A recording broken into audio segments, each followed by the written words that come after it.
গুডলু, ও গুডলু, তুমি কি করছো? কি করছো তুমি? আজকে গুডলুকে নিয়ে বিকেলবেলা, এই সকালবেলায় বেরিয়েছিলাম, তাই বিকেলবেলা আজকে আর বেরোবো না। গুডলুও বলেছে নো, কারণ হচ্ছে আগে জিজ্ঞেস করলাম যে ঘুরতে যাবি, বলছে না।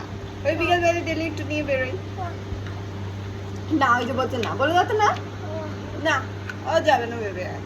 হ্যাঁ, সকালে ঘুরে এসছে আমার সাথে, সকালে বাজারে গেছিলাম, অনেকটাই ঘোরা হয়েছে তো।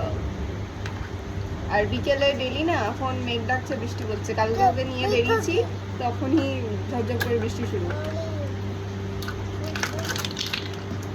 এখন উনি দাদার কাছে খেলছে। ডেলি বিকালবেলা নিয়ে ওকে বেরোই, আর এখন থেকে দেখছি 2-3 দিন ধরে বৃষ্টি পড়ছে, তো তাই আজকে আর যাবো না। সব জিনিস ওই জন্য সকালেই কিনে নিয়েছি। টাটা করে দাও তো একটু, টাটা টাটা করে দাও, টাটা করে দাও। এই দুটো কি কালার? এই দুটো কি কালার? Yellow colour. একটু একটু বাই করে দাও, একটু বাই করে দাও মামা। এই কায়া